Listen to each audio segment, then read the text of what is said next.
This very dry, desolate location is near the Panamint Dunes, not far from Death Valley, California, the lowest point in North America, and not any place you'd want to be caught out in the open for any length of time. 23 years ago, a woman named Patricia Partin, who had many aliases including Nuri Alexander and the Blue Scout, vanished somewhere in this landscape. Her bones were found 5 years later and subsequently identified. She's one of several puzzling mysteries surrounding the followers of a New Age guru and cult leader named Carlos Castaneda, whose quote-unquote witches disappeared after his death in 1998. I haven't been to this place, but in this video I'm going to talk to someone who has, Joe Bowie, a YouTuber who made a fascinating trip into the desert to retrace the steps of Carlos Castaneda's vanished witches. Are we any closer to solving the mystery of what happened to them? Well, probably not, but it's still a super interesting story. Hi guys, Sean Munger here. I'm a historian, podcaster, author, and teacher.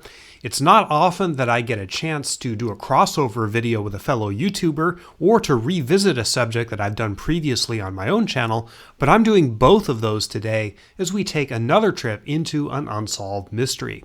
First, I'd like to direct you to Joe's video, part of the Desert Trippin' series, where he goes to various historic and noteworthy locations in the desert around LA and Southern California. And this time, he went to the forbidding site that I just showed you in search of the ghosts of Carlos Castaneda's followers. I'll put a link in the description, but here's a clip. In 1998, 5 women disappeared from Los Angeles. They all had one thing in common. They had been friends and associates of Carlos Castaneda. Today, we are in Panamint Springs, which is near the western edge of Death Valley, and we headed up this direction in search of Patricia Partin. Patricia Partin was one of Carlos Castaneda's devotee followers, if you will. They called themselves witches, and when he died in 1998, they made good on a promise to disappear. In July 2018, I made a video about the mystery of the vanished women of Tensegrity, which was an adaptation of my blog originally published in 2013 and updated several times since then. The URL for that blog has changed, but I'll put a link in the description to that too. This is both the most popular and most controversial video on my channel. There clearly is a lot of interest in this subject.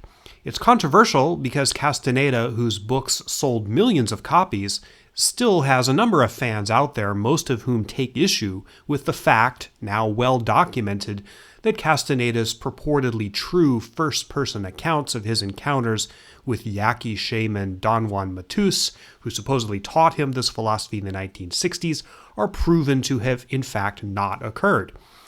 That's really only a minor aspect of the story, though, and part of the background. The real story is the mystery of what happened to the handful of his followers some 30 years later in the 1990s, and the haunting discovery of bones in the Death Valley desert that remain the only real clue as to what happened.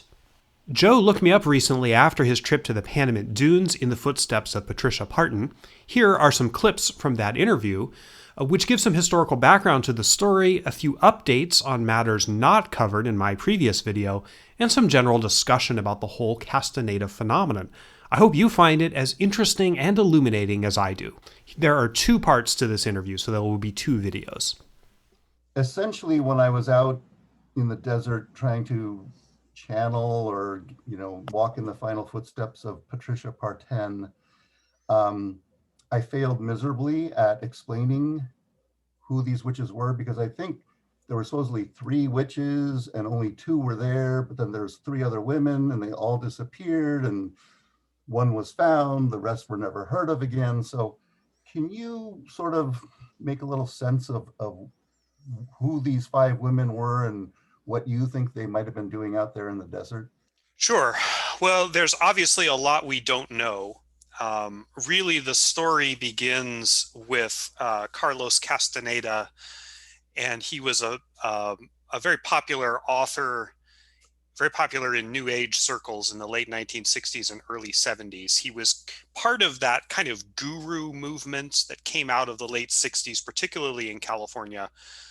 People searching for kind of alternative spiritualities and kind of higher levels of being and consciousness. This is linked to a lot of different social currents kind of going on in that period of time in the US. So there was a lot of drug experimentation. There was a lot of the Beatles, for example, were getting into Eastern philosophy and that sort of thing. So this was very, very popular at the time.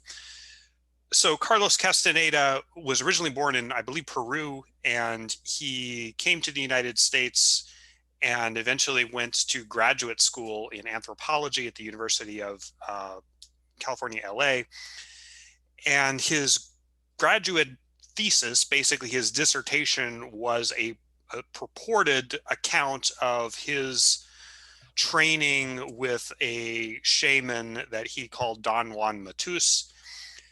And there were a lot of spiritual journeys and things like that that this person, whom he claimed to have met at a bus station in Nogales in 1960, supposedly taught him out in the deserts of Mexico and such. And a lot of these rituals and ideas were linked to various Native American tribes and Native American traditions, that sort of thing. So he wrote a book, eventually several books about this process. They became super popular in especially the New Age underground at this time. As it turned out, there's considerable evidence that none of this actually happened, that Castaneda made this up. There's also a lot of like kind of cultural appropriation going on here, particularly with the Native American traditions. Long story short, there were considerable doubts about whether these books, and Castaneda was awarded a PhD in anthropology despite, on the strength of this thesis, despite him not, for example, producing his field notes or the documentation that you usually have to produce in order to get a PhD. So there was this controversy in the early 70s about the veracity of what he was doing. And so he kind of retreated from the public eye at that point. And His books. That's when he purchased that compound on Pandora Avenue. Correct. Yes. Yes. At some point after that, yeah, he bought the compound. He was fairly financially independent as a result of the success of these books, which were bestsellers. I mean, they sold millions and millions of copies. And there were a number of disciples, you could call them, people who followed him, who were interested in his philosophy. And he maintained a very close circle. Once he was out of the public eye, a very close circle of devotees, basically. Many of them were women. And he also had sexual relationships with a number of those women. We don't know how many. We don't know a lot about what went on because he was notoriously reclusive. He would not appear in the public eye most of the time. So this was a very, very small group, very close-knit group. Eventually, the philosophy was rebooted in a commercial sense as Tensegrity, which is this kind of self-help, kind of spiritualism type of program. And Castaneda and several of these women ran a business basically giving seminars and workshops and such in person for on a pay basis to teach people these various spiritual truths that derived from his original writings, basically. So he had the reputation, at least among some people, of being a cult leader. And he lived with several women in this compound on Pandora Avenue. There were also people in his orbit who didn't live there. So there were varying degrees of devotion to him. But eventually there was kind of a core group of about 5 or 6 women who were very closely devoted to him, very heavily involved in this tensegrity process. Carlos Castaneda then was diagnosed with cancer, which was not supposed to happen given his teachings, which were about the transcending of physical, the physical world or whatever. So this was kind of an inconvenient fact in this group. So he died of, I believe it was liver cancer. Yeah, I think it was liver cancer. But he died in the spring of 1998. And there was a crisis among his followers, his close followers, as to, what are we going to do? He had, and Patricia Partin was one of these people who had severed contact with their families to go live with him and to basically spend their full lives kind of devoted to him. And so there was a question, well, what are we going to do now that he's gone? So on the same day, in the spring of 1998, core group of women sort of disconnected from everything, dropped off the grid, and vanished at all the same time. Their phones were cut off on the same day. They were last seen at roughly the same place around Los Angeles the same time. And no one is really sure what happened to them. And as you pointed out, Joe, the only clue that really we know is that the body of Patricia Partin was found in 2003. Skeletal remains, some clothing, and it was, I think, at the same, I think the car had been found years earlier. Yeah, 5 years earlier. Yeah. Right, yeah, when she disappeared in 98. And then near that site, my understanding, and now that you've been to the site, you obviously know the geography better than I do, but my understanding is that skeletal remains were found near that site in 2003. It took a couple of years for them to positively identify. They were pretty sure it was her. What I had found out was that the sheriffs or the rangers, when they found the body, they all kind of knew it was her. They suspected it was her, but there was no way to confirm it because 5 years in the sand at the heat and the coyotes or the wolves had torn it apart quite a bit. And it was too deteriorated to identify, but with the advancements in DNA testing, they were able to confirm what they already believed was true. And she's, so far as I know, is the only person who among this group who was found. Right. And there's been some legitimate question as to how hard the authorities have really ever searched for the others.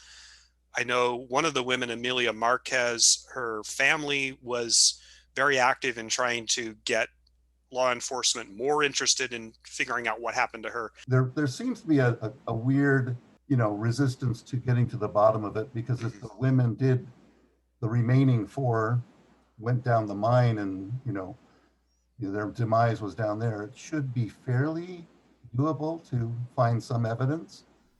I just want to clarify one point. In part of our interview, Joe suggests that perhaps all of the missing women went out to wander the desert, and it was only Patricia Partin's remains that were found. We can't know, of course, but I think it's equally likely that something else happened to the others, and that it was only Patricia who wound up at the Panamint Dunes. Probably the best source on this is this book. I don't know if you've read it or are familiar with it. But I've only scratched the surface so far. Yeah, this is a memoir. Amy Wallace, who was the daughter of Irving Wallace, a very popular novelist in the 60s, but she was a kind of a late member of the group. She was not as deeply involved as the others were, as Patricia Partin and some of the others were. She did not live at the Pandora compound, but she was involved with Castaneda romantically for a number of years. And this is her memoir, and it's really an amazing book because it's about sort of how cults kind of drag people in and change their psychology. But she seems very clear that she's passed away since she wrote this book, but she's fairly clear that she believes they committed suicide in some fashion, and that they're no longer alive. Seems to make the most sense. Yeah. But I finally did make it out to the base of the dunes, where the general area where Patricia's remains were found. I had read that she was sort of like infantilized by the group, and she played with dolls, and she was the free spirit kind of, who, what they call Blue Scout, who could vet people coming into the group, and it was her whim whether you were accepted or not. So sort of a petulous, what's the word? Impetuous or petulant, one of those words. Yeah, the story of Patricia Partin was, the Blue Scout, or Nuri Alexander was one of her. She had numerous aliases. But she, for a time, was Castaneda's favorite, and he had kind of, as you pointed out, installed her as kind of this gatekeeping function. But from Amy Wallace's account, she was, very heavily involved in this and was all in. All in. Okay. Yeah, so she may have again, we're just speculating. I mean, she may have had kind of the most extreme reaction, who knows. And also, I mean, it is worth mentioning, and I know I mentioned this in my video, that it is possible that at least some of these women are still alive. Right. Just looking at missing persons cases, there's probably a larger chance that these people, went off the grid and assumed other identities than there are with many other missing persons cases in which the people are not versed in, how do you change your name? How do you get rid of your past? How do you start over again? And again, this was the 90s. This was before everyone carried a smartphone. It was before GPS was commonly available. It was before all of these, they could track you with your cell phone. So it was a little easier to go missing in 1998 than it is today. You had mentioned the possible sixth person who doesn't usually come up in conversations about the missing women. I believe, what was her name again? I think it was Carol Tiggs. Carol Tiggs, yes. Yeah. That was her given name by Carlos. I read some account where she had an apartment in Westwood, very wealthy because she was a benefactor of the Eagles Gift Trust. She had a lot of guilt, and somebody had interviewed her and said that she will be needing therapy for the rest of her life. And I think she probably passed away. I don't remember exactly where my notes are. When you go down this rabbit hole, there's no bottom. Right. One hunch or one question leads to like 10 other questions. So, and then the last one, Kylie Lindahl. She did have, since you did your video, they do have her name somewhere. There's actually a video of her doing an interview on like public access TV. Where they were demonstrating some Tensegrity moves with two other, they called them chalk malls. Right. Yes. Chalk malls are like the guardians or the watchdogs of the master. And I guess they're all variations of some kind of a witch or. Right. Yeah. I had heard that both about Carol Tiggs and that Kylie Lindahl there'd been something that surfaced about her since I made the video. There's another part to my interview with Joe Bowie of the Desert Trippin' series here on YouTube coming up in a separate video. Be sure to check that out, and please do take a look at Joe's video and channel. I think there's some very interesting stuff there, so thanks, Joe, for reaching out to me. If you like this video, please like, subscribe, share, do all the stuff that you normally do for a video that you like.